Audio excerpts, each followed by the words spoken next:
कहते हैं कि कभी भी किसी को इतना ज्यादा धोखा मत दो या किसी की जो उम्मीदें हैं वो इतनी मत तोड़ो कि वो आदमी बदले के अंदर अंधा हो जाए। क्योंकि बदले के अंदर ना सबसे बड़ी दिक्कत यही होती है, आपको ये समझ नहीं आता कि आप एक लाइन कहां पे ड्रॉ करें और इंसान अपनी बदले की आग के अंदर कितना अंधा है ये कोई भी नाप नहीं सकता।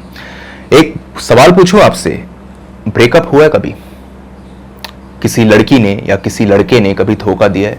या फिर जिसको आप अपने मन की बात कहना चाहते हो उसको कभी कह ना पाए हो? ऐसा तो हुआ ही होगा, ब्रेकअप तो कभी ना कभी हुआ ही होगा, एक ना एक ब्रेकअप तो सभी के साथ होता ही है। लेकिन कभी भी ऐसा आपने नहीं सोचा होगा कि जिसके साथ में आपका ब्रेकअप हुआ है जिस भी रीजन के चलते, वो आपका बहुत बुरा करना चाहे, इतना बुरा कि वो आपके और आपके परिवार की जिंदगी तबाह कर दे। लेकिन आज की कहानी एक ऐसे ही कपल के बारे में है जिनका यहां पर ब्रेकअप हुआ और वो जो लड़की थी ना, वो इतनी ज्यादा इस चीज को लेकर के सदमे में चली गई कि वो उस लड़के को और उसकी फैमिली को पूरी तरह से तबाह करने का डिसीजन ठान के बैठ गई। तो क्या है पूरा का पूरा मामला, ये मैं आपको डिटेल में बता देता हूं। बेसिकली अनुज और रूहानी ये दोनों लव बर्ड्स थे और एक दूसरे को काफी पसंद करते थे। अनुज को रूहानी से सिर्फ एक बात की चिढ़ थी कि जो रूहानी थी ना, वो कभी उसको स्पेस नहीं देती थी। अगर वो अपने दोस्तों के साथ घूमने जाएगा तो वो कहेगी मैं भी चलूंगी। अगर वो कभी भी कमरे में अकेला बैठा होगा तो वो जरूर आकर उसके पास बैठेगी। ये चीजें शुरुआत में तो ठीक लगती हैं कि शुरुआत में एक इंसान जो है इतना ज्यादा पॉजेसिव है, लेकिन एक टाइम के बाद में ये चीजें इरिटेट करने लगती हैं। आप लोगों ने भी देखा होगा कि हद से ज्यादा जो क्लोजनेस होती है ना, और किसी का अगर आप पर्सनल स्पेस छीन ले तो वो आदमी थोड़ा सा चिढ़ जाता है। तो यहाँ पर अनुज ने कई बार रूहानी को कहा कि देखो यार, मुझे ना तुम्हारी ये बात पसंद नहीं है और तुम ऐसा मत किया करो। रूहानी ने कहा मैं तुम्हारे लिए अपनी जान भी दे सकती हूँ, मैं तुमसे बहुत प्यार करती हूँ और मैं तुम्हारा साया हूँ। अब ये बातें रिलेशनशिप में आने से पहले बहुत अच्छी लगती हैं कि मैं तुम्हारे लिए चांद तारे तोड़ लाऊंगा, मैं तुम्हारा साया हूँ, साया रहूंगी, ये सारी बातें अच्छी लगती हैं। लेकिन प्रैक्टिकल ग्राउंड्स पे अगर सचमुच कोई आपका ऐसा पीछा करने लगे तो कहीं ना कहीं ये चीजें क्रीपी लगती हैं। तो रूहानी बिल्कुल टाइम नहीं देती थी और अब तो वो ये कहती थी कि तुम बात भी करोगे तो मुझसे करोगे, अपने माता पिता से भी बात नहीं करोगे।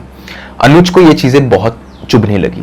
उसने एक टाइम पर रूहानी को कहा कि देखो, अगर ऐसा ही चलता रहा तो हम दोनों को एक दूसरे से अलग होना पड़ेगा।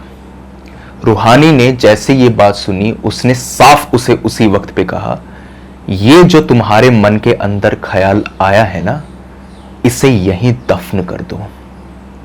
अगली बार मेरे सामने ये बात कर मत देना, मजाक में भी कभी मुझसे अलग होने की बात मत करना। ये बोल के वो रो पड़ी। पहले तो गुस्से में थी, फिर वो रो पड़ी।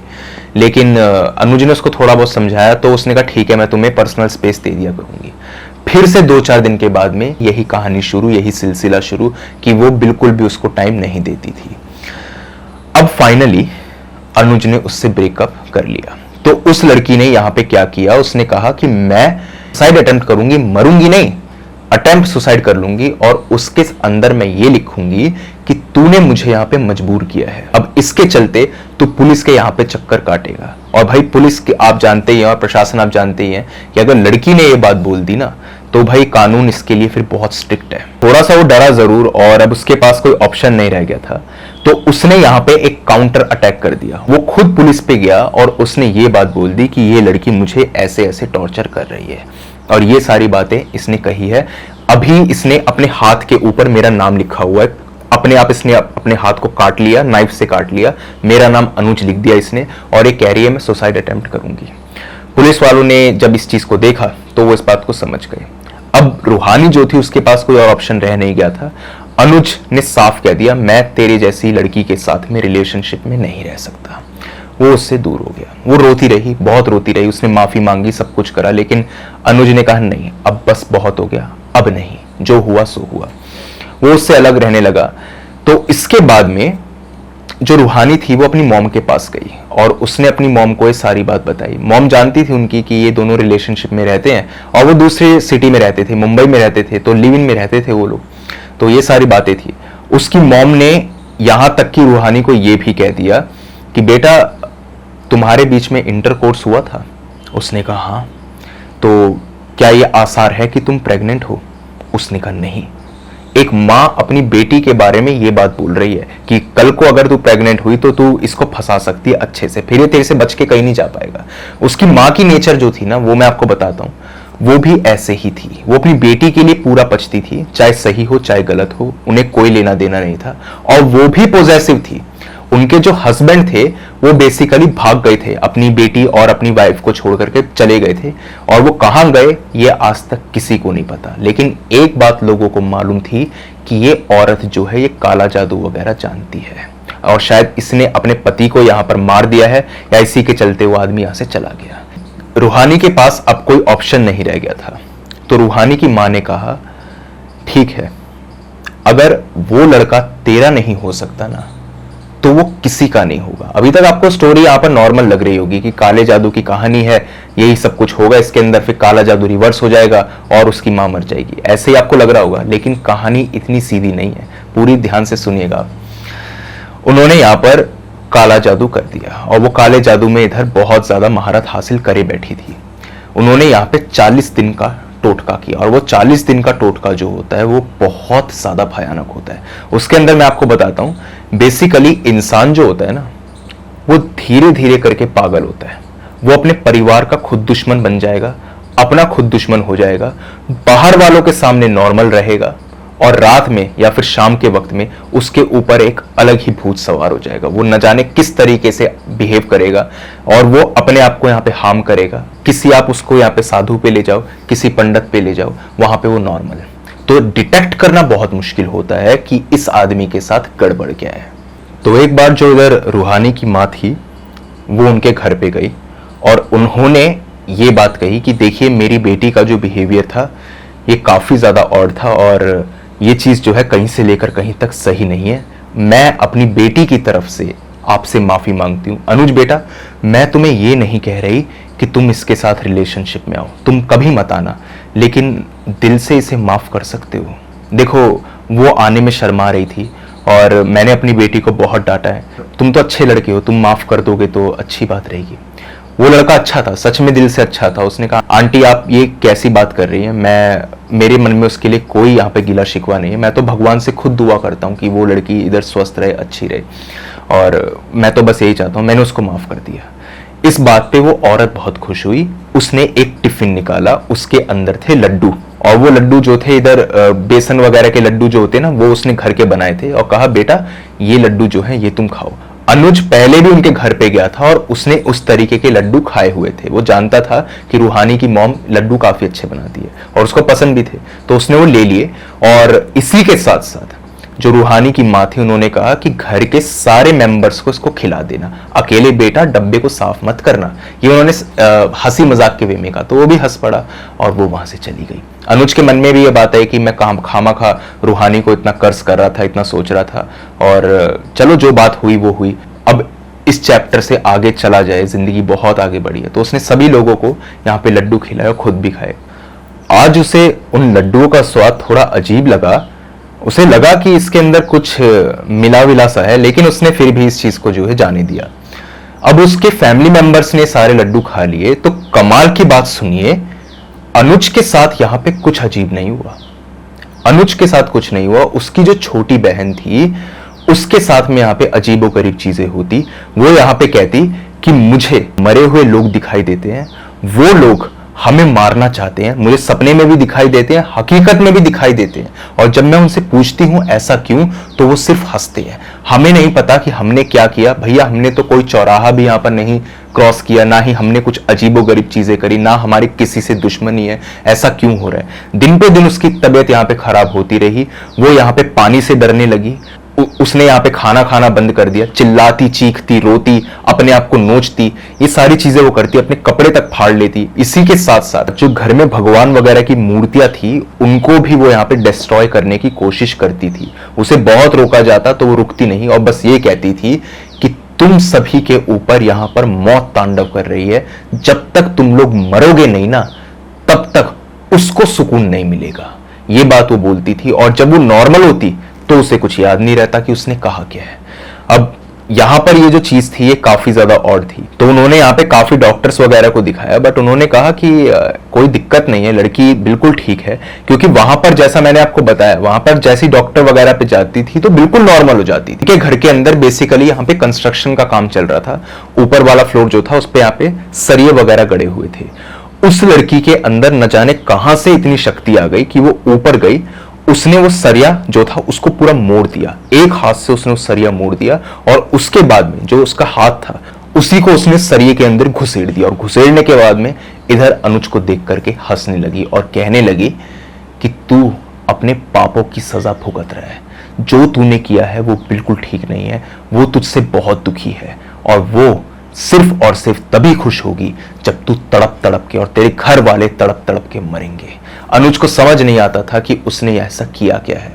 शक उसे जरूर हुआ, रूहानी पे उसका शक जरूर गया, क्योंकि एक ही उसका दुश्मन था जिसको शायद वो दुश्मन कंसीडर भी नहीं करता था। उसका शक तो गया रूहानी पे, लेकिन उसे समझ नहीं आ रहा था कि वो रूहानी से बात कैसे करे। अब यहां पर पूरा जमावड़ा इकट्ठा करके उनके घर के अंदर तो नहीं जा सकता, ये तो नहीं कह सकता कि भाई यहां पर तुम लोगों ने कुछ अजीबोगरीब चीजें कर दी हैं, कोई इस पे प्रूफ भी नहीं था, तो वो कुछ यहां पर कर नहीं सकता था। लेकिन किसी ने उसको ये बात बताई कि तुम जाकर के किसी यहां पर बाबा वगैरह से मिलो, और वो जो है वो तुम्हारी समस्या यहाँ पे दूर कर देंगे। तो उसे ये बात समझ में आ चुकी थी कि ये समस्या जो है ये इतनी सीधी तो नहीं है। उन बाबा का जो आश्रम था वो पास में ही था, ज्यादा दूर नहीं था, उनके घर से कुछ 1.5-2 किलोमीटर की दूरी पर ही था। और जब वो अपनी बहन को यहाँ पर पकड़ के लेके जाने लगा तो उसकी बहन जो थी वो जाने को तैयार नहीं। घर में उसकी माँ भी थी, उसके फादर भी थे, तो 2 आदमी थे और एक उनकी माँ थी। वो तीनों पकड़ के उसको लेकर के नहीं जा पाए। बहन जो थी वो ऊपर वाले कमरे में रहती थी, और उसी के कमरे के बाहर जो था कंस्ट्रक्शन का काम चल रहा था, जैसा मैंने बताया। यकीन मानो उन लोगों ने देखने अपने आप को उनकी पकड़ से छुड़वाया, और वो जानबूझ करके जो सीढ़ियां जा रही होती है उस पे वो माथे के बल गिरी, जानबूझ करके। जैसे कोई इंसान डाइव करेगा स्विमिंग पूल में तो किस तरीके से करेगा, वैसे उसने डाइव मारी उन सीढ़ियों पे, और जैसे उसका सर लगा उसका पूरा सर खुल गया। अब वो जो नजारा था वो इतना ज्यादा क्रीपी था ना कि उसको बयां करना बहुत मुश्किल है। जो ब्रेन होता है ना बेसिकली, वो पूरा फैल गया था सीढ़ियों के ऊपर। तो बहुत घिनौनी उसकी मौत हुई थी और बहुत दर्दनाक। बाबा के पास वो गए। अब बाबा के पास जब गए, बाबा ने कहा कि तुम्हारे पूरे परिवार के ऊपर काला जादू हो रखा है, और ये कोई ऐसा शख्स है जो तुमसे यहां रेगुलर मिलने आता है, या उसने तुम्हें कुछ ऐसा दिया खाने को, पहनने को, ओढ़ने को, कुछ भी जो तुम्हारे साथ मौजूद है। तो यहां पर अनुज ने ये बात बता दी कि भाई उसकी मां ने ऐसा ऐसा किया था। तो बाबा ने कहा हो ना हो, रीजन जो है उसके पास में इधर सॉलिड है, और इसी के चलते उसने यहाँ पे काला जादू किया। अब अगर मैं इस काले जादू को रिवर्स कर दूंगा तो वो जो औरत है उसकी यहाँ पे मौत हो जाएगी। अब उनको इस बात से कोई लेना देना नहीं था, क्योंकि उनके घर का एक सदस्य मर चुका था, उसकी छोटी बहन, अनुज की छोटी बहन, जिसका कोई लेना देना नहीं था इधर रूहानी से और उसकी माँ से, वो मर चुकी थी। तो वो तो आग बबूला था ही। उसने कहा आपको जो करना है करिए, ये आफत मेरे घर से आप टाल दीजिए। बाबा ने यहाँ पे अपने ही पैतरे आजमाए और अपने यहाँ पर विद्या वगैरह करी। तो उसके बाद में कुछ एक दिन के बाद ये खबर आई कि जो रूहानी की मॉम है उनको यहाँ हार्ट अटैक हुआ और वो मर गई। अब ये बात जो थी ये साबित हो चुकी थी कि रूहानी की जो मां है वही ये सब कुछ करती थी। वो लोग उस दिन रूहानी के घर पे गए और पूरे घर में उन्होंने हंगामा मचा के रख दिया कि तुम लोगों ने हमारे साथ ऐसा ऐसा किया। रूहानी ऑन द अदर हैंड ये कहती रह गई कि मुझे तो पता ही नहीं था कि मेरी माँ ये सब कुछ करती थी, ये सिर्फ और सिर्फ उसके मगरमच्छ के आंसू थे, आपको आगे पता चलेगा। उसने कहा मुझे नहीं पता, मैं तो इधर बेसिकली हॉस्टल में रहती थी मुंबई में, मुझे तो बस ये पता चला कि मम्मी की डेथ हुई है और फिर मैं यहाँ पे आ गई। अनुज मैं तो तुमसे मिलने भी नहीं आई और मुझे नहीं पता था ये सब कुछ है। उसके मगरमच्छ के आंसू के अंदर इस वक्त पे कोई फंसने वाला था नहीं। उन लोगों ने फिर भी उसको बहुत कर्ज किया और पूरे समाज में उसके परिवार की थू थू हो गई कि एक तो इस औरत का पति भाग गया था और एक ये औरत यहाँ काला जादू करती थी, इसका शक हमें पहले से था और आज साबित हो गया, और इतने भले परिवार को ये औरत मरवाना चाहती थी। बहुत गाली गलौज हुई, बहुत कुछ सुनाया गया और फाइनली रूहानी को ये बात बोल दी गई कि तुम इस सोसाइटी में नहीं रहोगी, तुम यहां से रफू चक्कर हो जाओ। वो वैसे ही मुंबई रहती थी, वो मुंबई ही चली गई। उसने कहा मैं यहां पर रहूंगी नहीं। कुछ यहाँ पे 2-4 साल बीत गए। अनुज को लगा रूहानी जो है उसकी शायद गलती नहीं होगी। कहीं ना कहीं वो ये सोच रहा था कि अगर मैंने गलती से उसको इतना ज्यादा कर्ज कर दिया और उसको लड़की को ना पता हो और शायद वो अपनी बात को इधर साबित भी ना कर पाई हो, तो ये बात बहुत गलत है मेरे परिवार की तरफ से। तो वो यहां पर सोचता था कि एक बार रूहानी से रीयूनाइट किया जाए, पूछा जाए कि वो ठीक तो है, क्योंकि उसके परिवार में अब कोई नहीं रह गया था। अनुज के परिवार में तो फिर भी फादर, मदर और अनुज खुद थे। उस वक्त पे तो खैर वो गुस्से में था तो उसने बहुत कुछ बोला। वो यहाँ मुंबई गया, उसको एड्रेस पता था और पहले तो उसके पीजी में गया। बेसिकली वो पीजी से उसने यहाँ पर एड्रेस के बारे में पूछा तो मालूम चला कि वो मुंबई में इधर रहती है। वहां पे वो गया तो वहां से पता चला कि जो रूहानी है वो कनाडा शिफ्ट हो चुकी है। वो अब इंडिया में रहती नहीं है, कनाडा वो शिफ्ट हो गई। उसकी जॉब वहीं पर है एंड वो यहाँ पे वर्किंग वीजा के तौर पे वहां पे काम करती है एंड जल्द उसकी शादी होने वाली है, जिसके चलते वो परमानेंटली कनाडा में शिफ्ट हो जाएगी। अनुज के मन के अंदर कोई फीलिंग्स नहीं थी उसके लिए। अब उसने कहा चलो जो हुआ ठीक हुआ। उसने यहाँ पर उसका नंबर मांगा, कनाडा का जो नंबर था, फोन नंबर बेसिकली, लेकिन उन लोगों को कोई इसकी जानकारी नहीं थी। बस इतना पता था कि वो लड़की यहाँ पे उधर रहती है। तो रूहानी की एक दोस्त थी, बेस्ट फ्रेंड आप कह सकते हैं, तो उधर भी अनुज गया और उससे पूछा कि क्या रूहानी के तू कांटेक्ट में है। उसने कहा हाँ मैं कांटेक्ट में हूं, लेकिन उसका नंबर ना कनाडा जाने के बाद 2 बार चेंज हो चुका है। मेरे पास में उसका पुराना नंबर है जो अब रीचेबल नहीं है। तो मुझे खुद आइडिया नहीं है कि वो लड़की यहां पर क्या कर रही है और कहां रह रही है। अब ये भी बहुत बड़ा ट्विस्ट है, ये मैं आगे आपको बताऊंगा। कुछ यहां पर 6 महीने बीते होंगे, अनुज की शादी की बात यहां पर चालू हो गई। अब यहां पर वही दिक्कतें दोबारा से शुरू हो गई जो यहां पर आज से 4 साल पहले होती थी। मतलब उसकी जो मॉम थी, अनुज की मॉम, अब उनके साथ में सेम टू सेम यही हरकतें होती, लेकिन उनको यह फील होता कि उनके घर के अंदर कोई मौजूद है और वो मौजूदगी आज तक उनकी बेटी को कभी नहीं हुई थी।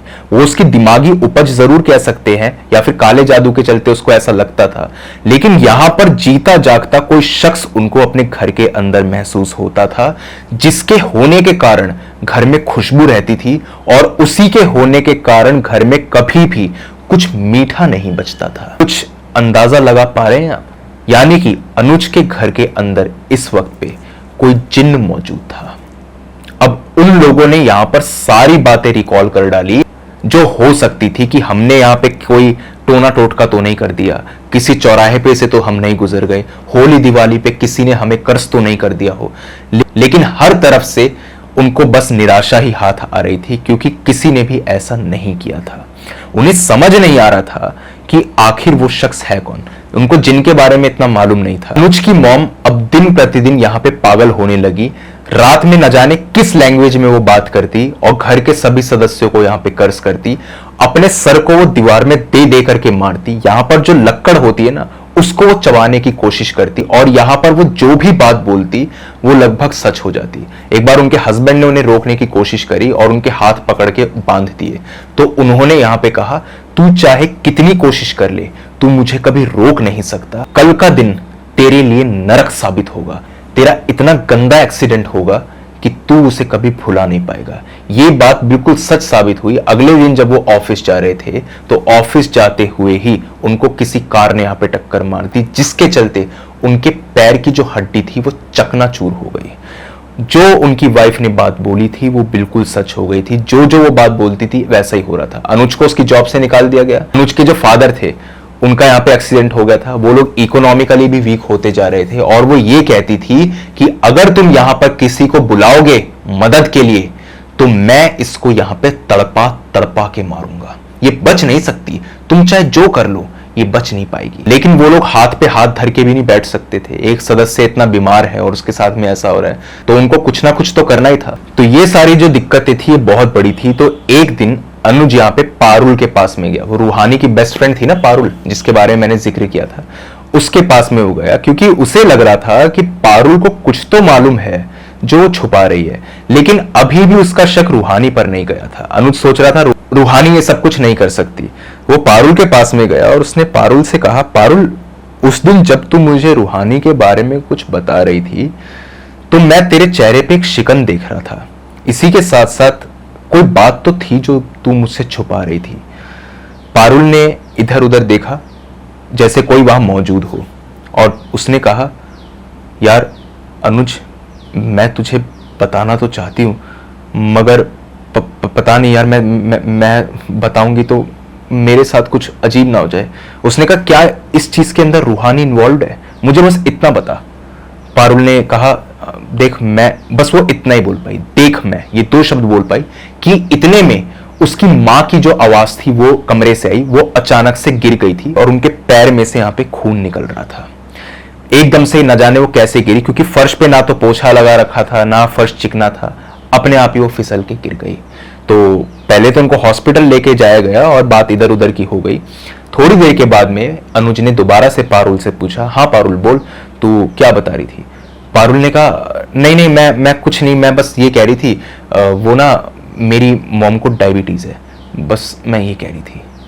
अनुज ने कहा, ये तो तू नहीं कह रही थी, तू कुछ और कहना चाहती थी। उसने कहा, नहीं नहीं, मैं यही कह रही थी, तू जा, कोई नहीं, मैं मम्मी की केयर कर लूंगी, तू जा, कोई दिक्कत होगी तो मुझे फोन कर दियो, बाकी कोई बात नहीं। बात साफ थी कि पारुल यहां पे कुछ छुपा रही थी और जब वो रूहानी के बारे में कुछ बताने जा रही थी तभी उसकी मॉम का यहां पे एक्सीडेंट हुआ।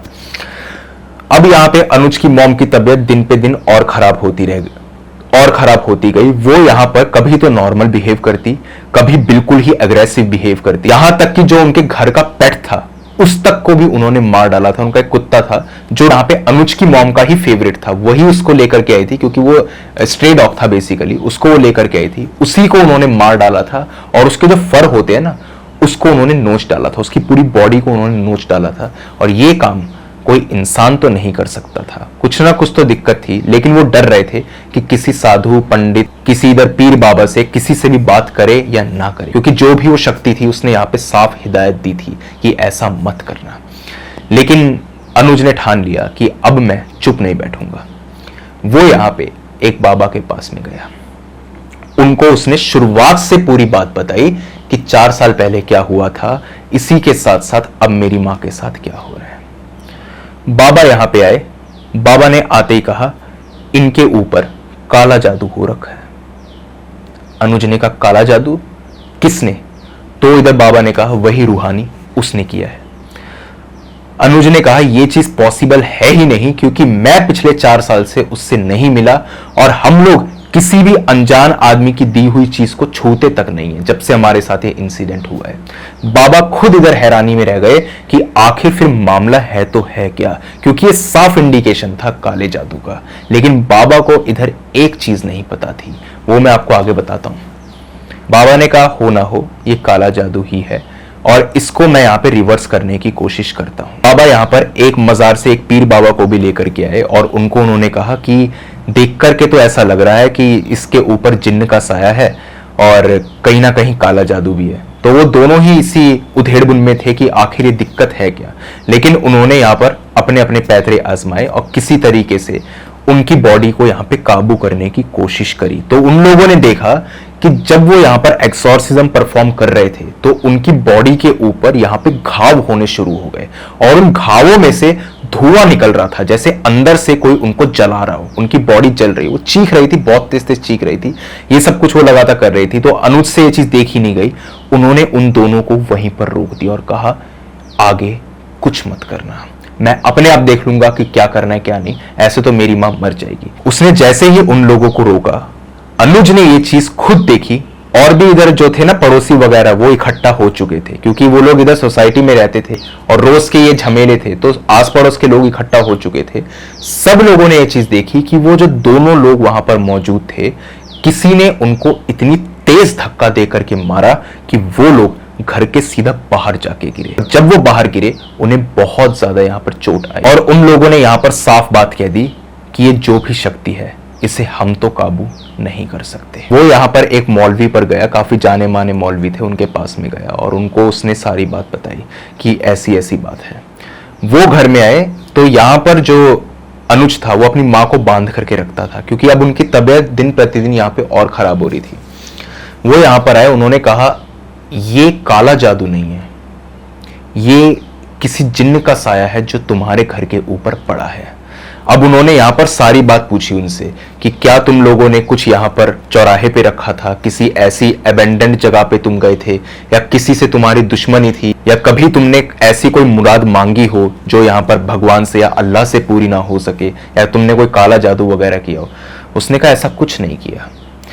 उनको भी बहुत हैरानी हुई कि आखिर ये चक्कर है क्या, ये उनको समझ नहीं आ रहा था।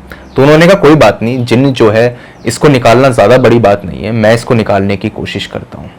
उन्होंने यहाँ पर अपने सारे पैतरे आजमाए, अपना जो भी वो कर सकते थे वो सब कुछ किया, भभूति वगैरह उठा करके फेंकी, और यहाँ पर जो कुरान की आयतें वगैरह होती हैं वो सब कुछ उन्होंने पढ़ी यहाँ पे कि किसी तरीके से वो कंट्रोल वगैरह में आए। लेकिन उनकी जो मॉम थी वो लगातार हंसे जा रही थी और कुछ ना कुछ वो बड़बड़ा रही थी जो किसी को यहाँ पे समझ नहीं आ रहा था। किस लैंग्वेज में बोल रही थी किसी को कुछ नहीं पता। तो यहाँ पर जो मौलवी था उसने कहा कि बात इतनी सीधी नहीं है, बात काफी टेढ़ी है, मुझे यहाँ पर और बहुत सी प्रक्रियाएं करनी होंगी, मैं कुछ सामान लेने जा रहा हूं, तब तक तुम इस बात का खासा ख्याल रखो कि ये अपने आप को छोड़ा ना पाए, चाहे कितनी मिन्नतें तुमसे करे, ये अपने आप को छोड़ा ना पाए। उन्होंने ये बात बोली और वो घर से जाने लगे। जाते जाते जो उनकी माँ थी उन्होंने ये कहा, मैं मुक्त नहीं होने वाली, मैं ना ही इससे भीख मांगूंगी कि मुझे खोल दे, लेकिन क्या तू अपनी जान बचा पाएगा? ये बोल करके वो हंसने लगी। तो अनुज ने कहा, मौलवी साहब ये जो भी बात बोलती है ना वो सच हो जाती है, आप मत जाइए, क्या पता आपकी मौत हो जाए। उन्होंने कहा बेटा ऐसा कुछ नहीं होता, इन लोगों की बातों से मैं नहीं डरता, मैं अभी आ रहा हूं, सिर्फ आधे घंटे की बात है। वो गए, 2-2.5 घंटे हो गए, उनके बारे में किसी को कुछ पता नहीं चला। अनुज भी यहाँ पर थोड़ा टेंस्ड हो गया और उसने सोचा आखिर मामला है क्या। तो वो भी उस जगह पर पहुंच गया जहां पर मौलवी साहब ने कहा था कि वो जाने वाले हैं। वहां पर वो गए तो उनको मालूम चला कि यहाँ पर किसी का बहुत भयानक एक्सीडेंट हो चुका है, और जब तहकीकात की गई तो मालूम चला कि वो मौलवी साहब ही थे, वो मर चुके थे। जैसा अनुज की मां ने कहा था वैसा ही हुआ। इसके कुछ 1-2 दिन के बाद में अनुज की मां की यहाँ पर डेथ हो गई, वो मर चुकी थी। अनुज को समझ नहीं आ रहा था कि वो कहां जाए, किसके पास जाए। उसने पारुल को फिर से कन्फ्रंट किया, फिर से पूछा कि पारुल तू मुझे सच सच बता कि आखिर बात क्या है। पारुल इधर कुछ बताने को तैयार नहीं थी। अब बारी थी यहां पर अनुज के फादर की। उनके साथ में भी ऐसी ही अजीबोगरीब चीजें होने लगी। बहुत जगहों पर उनको लेकर के जाया गया। पहले तो जाने को राजी नहीं थे, लेकिन जब भी उनको लेकर के जाया जाता तो वो अपने आप को ही यहाँ पर नुकसान पहुंचाते, अपने हाथ वाथ को मोड़ लेते, हड्डियां वगैरह तक भी उन्होंने तोड़ दी थी। और इसी के साथ साथ गाड़ी में जब उनको यहाँ पर पकड़ के बिठाया जाता तो कई लोगों को वो यहाँ पर चोटिल कर देते। तो कोई उनको लेकर के जाने के लिए अब तैयार नहीं था, और धीरे धीरे करके तड़प तड़प करके वो भी मर गए। अब सिर्फ घर में अनुज बचा था। अनुज को यह चीज समझ नहीं आ रही थी कि आखिर ये मामला है क्या। थोड़े दिनों के अंदर अनुज के साथ में भी वही सब कुछ शुरू हो गया। वो जो कर सकता था उसने वो किया, और कुछ दिनों के बाद में उसने अपने आप को अपने घर में ही बंद कर लिया, क्योंकि वो जान चुका था कि अब यहाँ पे कुछ भी नहीं हो सकता। किसी को नहीं पता कि अनुज के साथ में क्या हुआ क्या नहीं हुआ, उसके बाद में क्या हुआ। लेकिन यहाँ पर कुछ 1 हफ्ते के बाद में अनुज उन लोगों को अपने ही बेड पे मरा हुआ मिला। उसकी पूरी बॉडी डिहाइड्रेटेड थी, जैसे उसकी बॉडी में से किसी ने पानी को पूरा सक कर लिया हो। किसी को नहीं पता रीजन क्या था। पोस्टमार्टम के अंदर बस ये चीज सामने आई कि इस इंसान ने काफी वक्त से पानी नहीं पिया था। अब वो कैसे मरा, किसने उसको मारा, ये किसी को नहीं पता। लोग बस यही कहते रह गए कि इन लोगों के ऊपर कुछ साया था, कोई काला जादू था जिसने यहाँ पर जान ले ली। अब बची थी सिर्फ पारुल। पारुल को यहाँ पर बहुत कुछ पता था। तो जो स्टोरी है बेसिकली पारुल ने ही इधर बताई है।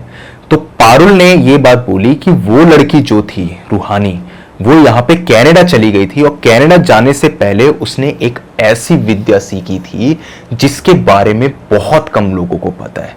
अगर किसी जिन्न की मदद लेकर के कोई काला जादू किया जाए तो उस काले जादू का तोड़ किसी के पास नहीं होता। बहुत ही गिने चुने लोग होते हैं जो उसका तोड़ जान सकते हैं। जैसे राजस्थान में मंदिर है, एक उड़ीसा में भी है, इसी के साथ साथ बहुत सी मज़ारें हैं, अजमेर शरीफ वगैरह की दरगाहें वगैरह हैं, वहां पर तो इन सब चीज़ों का इलाज हो सकता है, लेकिन वो पेशेंट वहां पर जाएगा ही नहीं। जैसा मैंने आपको बताया ना कि अनुज के फादर, अनुज की मदर, ये सब लोग वहां पर जाते ही नहीं थे, अपने आप को चोटिल कर लिया करते थे या फिर वहां से भाग जाया करते थे, आते ही नहीं थे, हाथ में ही नहीं आते थे लोग। और सबसे कमाल की बात इधर ये है कि इस काले जादू को करने के लिए आपको किसी को कोई चीज देनी ही नहीं, सिर्फ और सिर्फ उस जिन्न को आपको अपना गुलाम बनाना है। अब जिन्न को गुलाम बनाने की एक प्रक्रिया होती है, 41 दिन का चिल्ला, जिसको हम कहते हैं चिल्ला। अगर वो आपने कर लिया ना तो आप किसी जिन्न को अपना गुलाम बना सकते हैं। उस लड़की ने वो चीज सीखी थी और उसने जिन्न उनके परिवार के ऊपर छोड़ा था और उस जिन्न ने उनके पूरे परिवार को खत्म कर दिया। पारुल ने ये चीज देखी थी कि वो किसी यहां पर तांत्रिक वगैरह के आसपास जाती थी।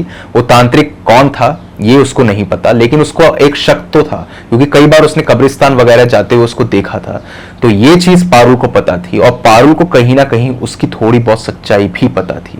उसके पास में वो कनाडा का फोन नंबर भी था, कनाडा वाला एड्रेस भी था, इसी के साथ साथ फोन नंबर भी था उसके पास में, लेकिन उसने यहां पर ये चीज अनुज को नहीं बताई। बताना वो चाहती थी, लेकिन उससे ही पहले उसकी मॉम को यहां पर चोट लग गई थी, क्योंकि इधर जो रूहानी थी उसने उसको साफ कह रखा था कि अगर तू मेरे मामले में दखल अंदाजी करेगी, आटे के साथ साथ जैसे घुन पिसता है ना, वैसे तू और तेरी मां भी पिसेगी। मेरे मामले में दखल अंदाजी मत करियो। वो चाह कर के भी कुछ नहीं कर सकती थी, उसके दोनों हाथ बंधे हुए थे। मदद वो लड़की करना चाहती थी तो वो कुछ नहीं कर पाई।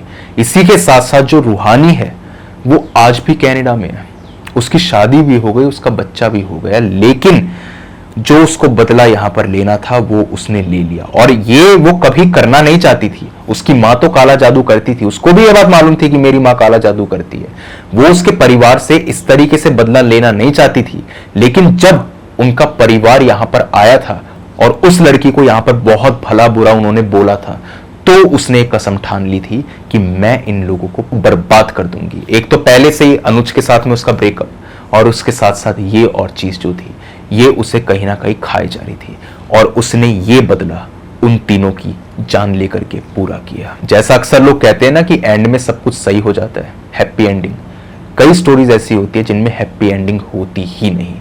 यहां पर अनफॉर्चुनेटली जीत रूहानी की ही हुई, जो उसने चाहा वो उसने पाया। तो यही थी पूरी की पूरी कहानी अनुज और रूहानी की, कि किस तरीके से एक ब्रेकअप ने एक ऐसा मोड़ ले लिया जिसके चलते अनुज की पूरी जिंदगी यहां पे बर्बाद हो गई और अल्टीमेटली उस लड़के की यहां पर डेथ हो गई। आप मुझे बताइए आपको स्टोरी कैसी लगी, अच्छी लगी या बुरी लगी। इसी के साथ साथ अगर आपके पास में भी कोई ऐसा ही हॉरर और क्रीपी इंसिडेंट है तो आप मेरे साथ शेयर कर सकते हैं मेरी जीमेल और इंस्टा आईडी पर। जीमेल आईडी ऊपर दिखाई दे रही होगी आपको और इंस्टा आईडी का लिंक डिस्क्रिप्शन बॉक्स में मौजूद है। दोनों ही प्लेटफॉर्म्स में से जिस भी प्लेटफॉर्म पे आप कंफर्टेबल हो वहां पे जाकर के अपनी स्टोरी मेरे साथ साझा कर दीजिए। बस रिक्वेस्ट आपसे इतनी ही रहेगी मेरी कि जब भी अपनी स्टोरी को भेजें तो जितना डिटेल में हो सकता है उतना डिटेल में भेजिए, ताकि उन इवेंट्स को मैं उसी तमीज के साथ में आपके सामने रख सकूं जिस तरीके से आपने उन्हें मेरे सामने रखा है। अगर टाइप करने में प्रॉब्लम है आपको तो वॉइस मैसेज के जरिए भी अपनी स्टोरी इंस्टा पे मुझे डीएम कर सकते हैं। आपकी स्टोरी का बेसब्री से इंतजार रहेगा मुझे। तो आज की वीडियो के अंदर इतना ही था। जल्द मिलता हूं एक नई वीडियो में, तब तक के लिए टेक केयर, गुड बाय।